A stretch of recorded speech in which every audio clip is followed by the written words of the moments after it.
ډوډا خو به تاسو پیژنې او تاسو ته به دا پته هم وي چې زیاتر خلک د ژمي په موسم کې د ډوډۍ چې کم سرونه وي هغه وچ شوي وي نو هغه په سرو چایو کې ځان تباه چوي او هغه بیا څکي د پاره د دې که چې هغوی ته بار بار ټوخي وي یا هغوی ته د سینې خرابي وي یا هغوی ته خوب نه ورځي یا د هغوی په وجود کې دردونه وي نو د دې دپاره استعمالوي خو تاسو ته به هرګز دا پته نه وي چې دا استعمالول ستاسو دپاره بې انتها د نقصان سبب جوړی دي شي او دویم دا کچری دا تاسو خپل ماشومانو ته ورکوي نو دا هرگز د نن نه بعد مو ورکوي ځکه چې د دین تاسو ماشومانو د پاره د زهر نه کم سبب نشي جوړیدل او زه تاسو ته په دې ویډیو کې دا ویم چې دا ولی دومره نقصان دي تاسو د پاره او تاسو د ماشومانو د پاره نو کچری سوق هم دغه شان ترتیب کوي او په سرو چایو کې داس کی نو د نن نه بعد تاسو هرگز مسکی ځکه چې د دې فائدې دومره نشته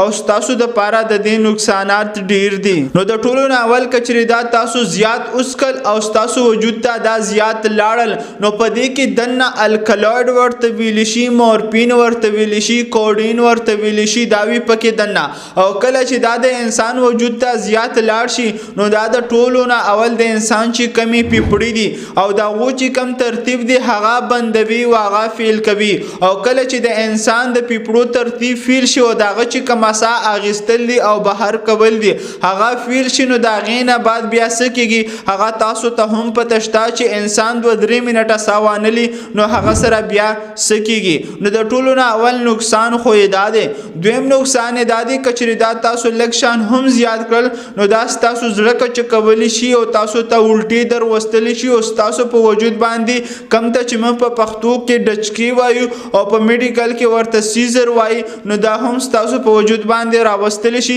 او دا غینه بعد بیا انسان ته مرګ هم راتلی شي چې دویم نقصان داده او دریم نقصان داده کچری تاسو دا ډیر زیات کړل نو دا تاسو په وجود کې دومره زیات ګرمایي جوړوي چې په دې جمی موسم کې بس تاسو په وجود باندې برا خواله لیدي چې تاسو په سرمن باندې به برا خواله راځي او سلورم نقصان داده کچری دا تاسو لکشان هم زیات کړل او تاسو ماشومانو ته ورکړل یا تاسو په خپل زیات اسکل نو دا تاسو د پاره د زهر نه کم سبب نه دی ځکه چې دا تاسو د ډاکټر د مشورې نه بغیر خو یو سکل نشي او زه تاسو ته په دې ویډیو کې هم دا ویم چې دا تاسو هرگز مې استعمالوي او مې اسکی ځکه کچری د دې لګ مقدار هم تاسو سره سیوا شو نو دا تاسو د صحت لپاره د زهر نه کم سیز نه دی نو زما د دې ویډیو مطلب صرف دا دی چې د جمی په موسم کې زیاتر خل دا په خپل اسکی او خپل ماشومانو ته ورکوي نو کچری تاسو ته اوس پته لګیدلې وی چې دا څومره فائدمن او څومره نقصانی سیز دي